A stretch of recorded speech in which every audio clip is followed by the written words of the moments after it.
नमस्कार, बीकॉम प्रथम वर्ष के नए विद्यार्थियों का पुनः स्वागत है।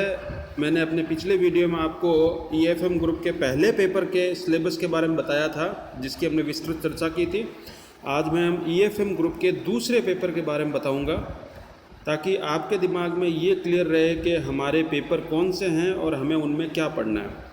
तो BCom part first group second paper second Jai Narayan व्यास विश्वविद्यालय के अनुसार इकोनॉमिक एनवायरनमेंट पेपर का नाम है। और इसके सिलेबस में हम पढ़ेंगे कि व्यापार यानी बिजनेस में जो इकोनॉमिक से रिलेटेड पर्यावरणीय घटक हैं वो आपके व्यापार यानी बिजनेस को कैसे प्रभावित करते हैं। तो जैसा कि ऑब्जेक्टिव में लिखा है, this course AIIMS at acquainting the student with the emerging issues in business at the national and international level in the light of policies of liberalization and globalization। यानी जो अर्थशास्त्र की जो नीतियां हैं वो आपके बिजनेस को कैसे प्रभावित करती है राष्ट्रीय या अंतर्राष्ट्रीय स्तर पर, उसके बारे में अध्ययन करेंगे। तो पहली यूनिट है Indian economy and non economic and non economic environment concept and component importance characteristics objective and affecting factor. यानी सबसे पहले तो हम विषय प्रवेश करेंगे कि इकोनॉमिक और नॉन इकोनॉमिक एनवायरमेंटल फैक्टर्स क्या हैं, क्यों हैं, इनका कॉन्सेप्ट क्या है, कंपोनेंट क्या है वो। फिर इकोनॉमिक ट्रेंड क्या है, यानी सेविंग इन्वेस्टमेंट का क्या कॉन्सेप्ट है, सेविंग कैसे बढ़ती है, इन्वेस्टमेंट कैसे बढ़ता है ये। और फिर इसमें आखिरी सेगमेंट में हम पढ़ेंगे पंचवर्षीय योजनाओं के बारे में। इकोनॉमिक प्लानिंग यानी 11वीं और 12वीं पंचवर्षीय योजना और वर्तमान पंचवर्षीय योजना का विशेष अध्ययन करेंगे। उसके अलावा हम ये पढ़ेंगे कि पंचवर्षीय योजना कब शुरू हुई और इनका आर्थिक विकास में क्या महत्व है।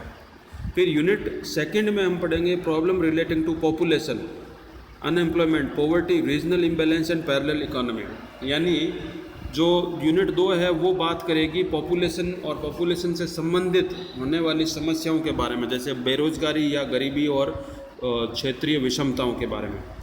फिर यूनिट 3 जो है वो बात करेगी इकोनॉमिक पॉलिसीज, समय समय पर सरकार और अलग जो अन्य एजेंसियां हैं, नियंत्रक एजेंसियां हैं, वो नीतियां बनाती है। उन नीतियों से हमारा आर्थिक पर्यावरण बदलता है और आर्थिक पर्यावरण से बिजनेस पर वो उसका प्रभाव डालते हैं। तो इकोनॉमिक पॉलिसीज़ पढ़ेंगे इसमें, जिसमें monetary policy, fiscal policy, export import policy, investment policy, ये मुख्य पॉलिसियाँ हैं जो इसमें हम पढ़ेंगे। यूनिट 4 जो बात करती है industrial development and industrial policy, industrial sickness, economic reforms, liberalisation. यानी यूनिट 4 पूर्ण रूप से बात करती है इंडस्ट्रीज़ के बारे में कि इंडस्ट्रीज़ भारत में किस तरह की है, कितनी इंडस्ट्री है, उनकी कमजोरियाँ क्या हैं, उनकी कमियाँ क्या हैं, उनके फ़ायदे क्या हैं, उनको बढ़ाने के तरीके क्या हैं, वगैरह वगैरह। वर्तमान में सरकार की नीतियाँ क्या है इसके संबंधित वो। और आखिरी यूनिट में हम पढ़ेंगे इंटरनेशनल एनवायरनमेंट, यानी भारत के बाहर का जो अर्थशास्त्र का इकोनॉमिक एनवायरनमेंट है, जिसमें दूसरे देशों की नीतियाँ हैं, अंतर्राष्ट्रीय संस्थाएँ हैं, वो व्यापार को किस तरीके से प्रभावित करती हैं। उसमें मुख्य रूप से भारत और विश्व की अर्थव्यवस्था है, प्रॉब्लम्स ऑफ डेवलपिंग कंट्रीज है, इंटरनेशनल इकोनॉमिक इंस्टीट्यूशन यानी अंतर्राष्ट्रीय वित्तीय संस्थान, आर्थिक संस्थान, WTO, IMF, वर्ल्ड बैंक, ये किस तरीके से हमारी अर्थव्यवस्था और बिजनेस को प्रभावित करते हैं, ये पढ़ेंगे। तो ये पेपर एक्चुअल में मूल रूप से जो दिया गया है वो दिया गया है कि हमारे जो बिजनेस में जो सराउंडिंग्स इकोनॉमिक एनवायरनमेंट है, हमारा जो आर्थिक पर्यावरण है, वो हमारे बिजनेस को कैसे प्रभावित करता है। क्योंकि एक अच्छा बिजनेस रन करने के लिए आपको अपने सराउंडिंग पर्यावरण का भी ज्ञान होना चाहिए, ताकि आप उसके अनुरूप अपना डिसीजन बिजनेस के ले सको।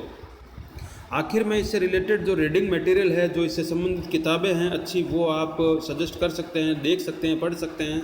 जैसे इसमें कुछ अच्छी बुक हैं, जैसे मिश्रा, SK मिश्रा और पुरी, मिश्रा एंड पुरी जो इंडियन इकोनॉमी किताब है वो बहुत अच्छी किताब है।